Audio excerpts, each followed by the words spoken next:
Vamos lá falar um pouquinho sobre sistemas analógicos e sistemas digitais. Então, eu vou dar uma definição, né, um pouco mais formal sobre esses dois tipos de sistemas, tá?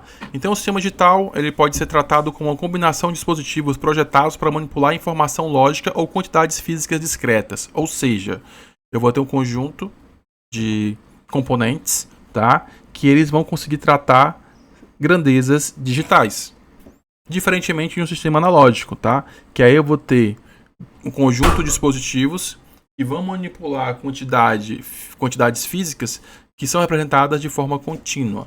Então essas são as duas definições, as diferenças entre o sistema digital e o sistema analógico, tá? Um vai tratar grandezas digitais, né? Quantidades físicas, sinais digitais, e o outro vai tratar quantidades físicas, sinais analógicos de forma contínua. Tá? Então vamos lá. A gente tinha falado um pouco antes, né, que o mundo real ele é um mundo analógico.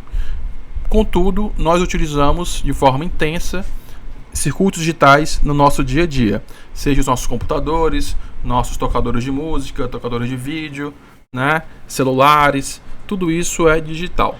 Então, quais são as vantagens do projeto digital, tá?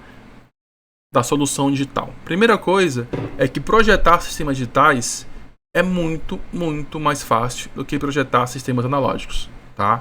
Então, assim, as metodologias de projeto de sistemas digitais são muito mais fáceis de serem automatizadas do que as metodologias de projeto de circuitos analógicos, tá? Então, a eletrônica digital ela é muito mais simples que a eletrônica analógica. Outra questão é que é muito mais fácil você armazenar informação.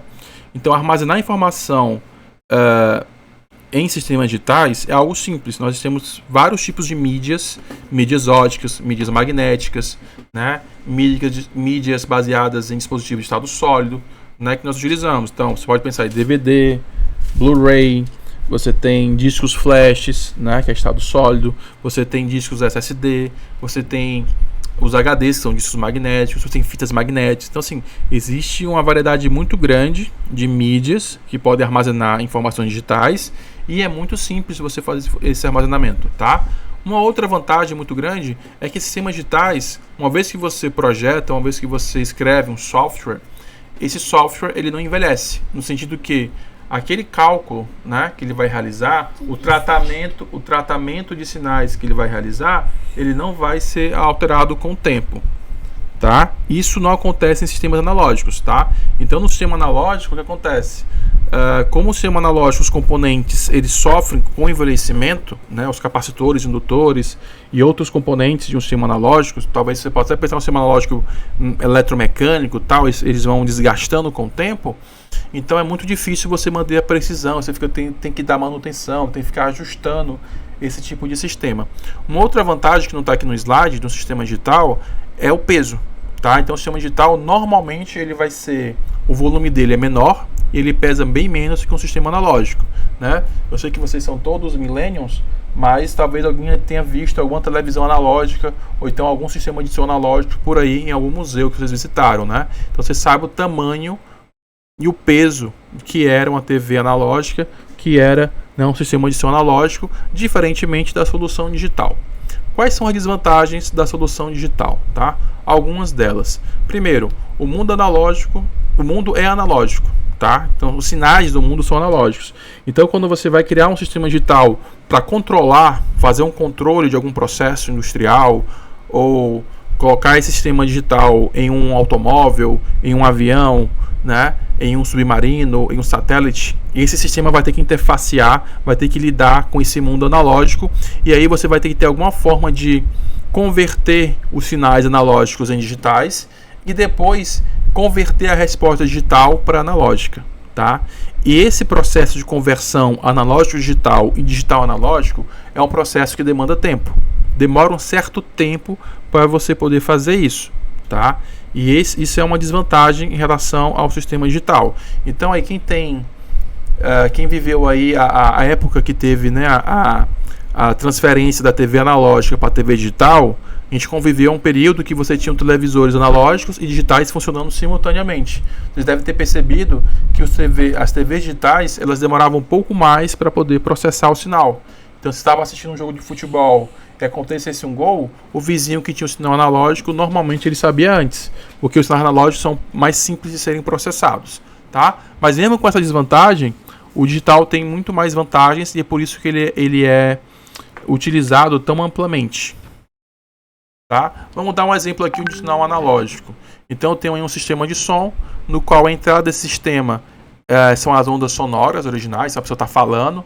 Então aí eu tenho as ondas mecânicas, ondas sonoras de pressão e descompressão, né? Essas ondas elas vão atingir o microfone, e o microfone nada mais é do que um transdutor. Ele vai converter um tipo de energia, que é a energia mecânica da onda sonora, numa energia elétrica, que é um sinal elétrico, né? Equivalente à amplitude àquelas ondas sonoras. Esse sinal de áudio elétrico aqui, nível de tensão, vai passar para um amplificador. Esse amplificador, a missão dele é dar um ganho nesse sinal. Então, entra um sinal pequeno e vai sair um sinal com amplitude maior.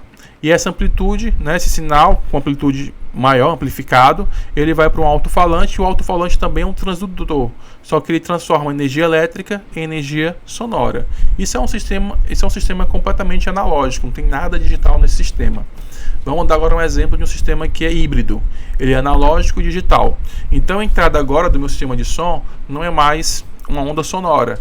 Eu tenho um dispositivo, uma mídia ótica, né, que é um CD, um DVD, um Blu-ray, vocês escolhem aí.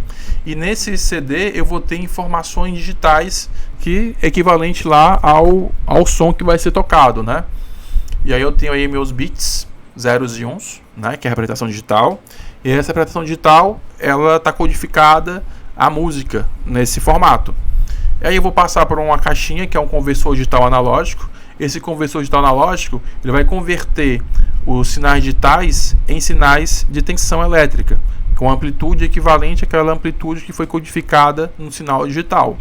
Em seguida, esse sinal analógico, né, que é a música, vai passar para um amplificador linear e aí depois passa para o alto-falante e gera as ondas sonoras. Este aqui é um exemplo de um sistema híbrido, né, que eu tenho sinais digitais e sinais analógicos sendo processados no mesmo sistema.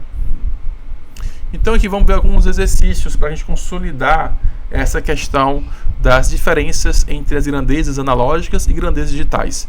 Então vamos pensar aí um pouco, tá?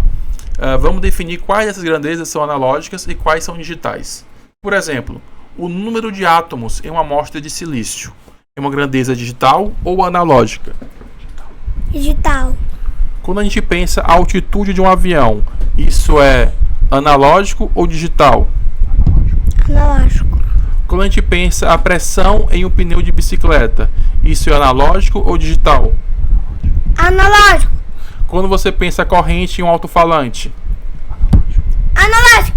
Quando você pensa a largura de um pedaço de madeira? Analógico. E por último, a altitude acima do mar medida sobre uma escada? Analógico. Não, digital. Digital. Por que é digital esse, Fernanda? Porque quando você sobe a escada, você vai ter degraus. E esses degraus vão limitar os valores de altitude que ele pode ter. Então, a altitude medida sobre uma escada é digital. Tá? Encerrando aqui este vídeo.